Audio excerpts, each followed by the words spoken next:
heureux pour entendre tout ce qu'on vient d'entendre. Donc, vraiment, merci à vous. Et maintenant. Merci à vous.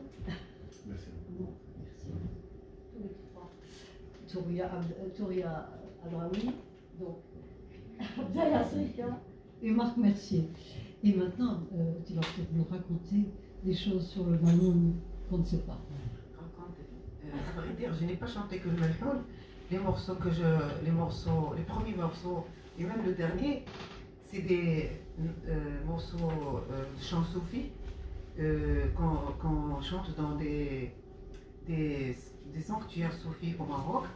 Et donc je les ai recueillis d'un sanctuaire, d'un grand poète. C'est un poète soufi qui s'appelle Harak dans les environs du Tétouan. C'est un poète soufi du 19e siècle.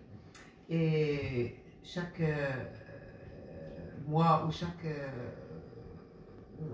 occasion, l'occasion par exemple de son anniversaire, les gens se réunissent et chantent sa poésie. Donc c'est une poésie de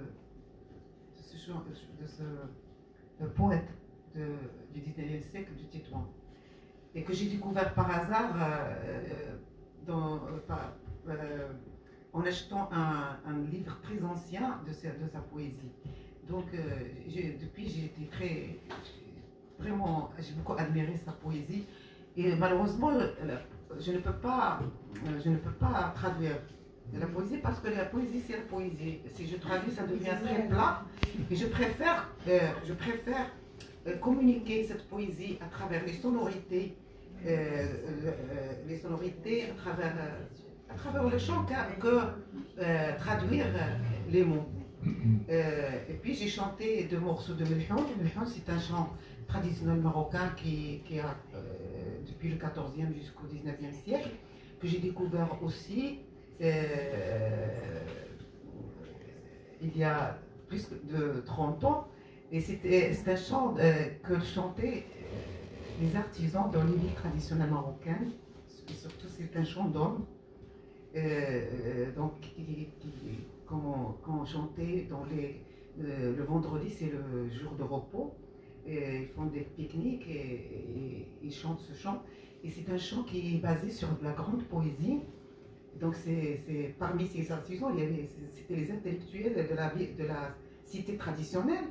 Donc, il y avait des poètes et chaque poète il écrivait son poème et en même temps il le composait. Et chaque poète avait son récitant qui récitait cette poésie. Il y avait toute une activité autour de cette poésie qui est très très très riche et extraordinaire. Donc les thèmes, ça peut être des thèmes sacrés ou profanes, ça dépend des poètes. À vrai dire, il y a des poèmes sur la beauté féminine, des poèmes sur les chemins sacrés d'un soufi. Il y a plusieurs. Il y a des poèmes pour amuser, qui racontent des petites histoires pour amuser les gens. Donc il y a plein de. Mais moi je cherche toujours la poésie soufi, l'amour. Je sais. Donc je chante pas les poèmes pour s'amuser. À vrai dire, je trouve que ça. Il y a des gens que ça leur convient, mais moi c'est pas quelque chose qui me convient. Donc qu'est-ce que je veux.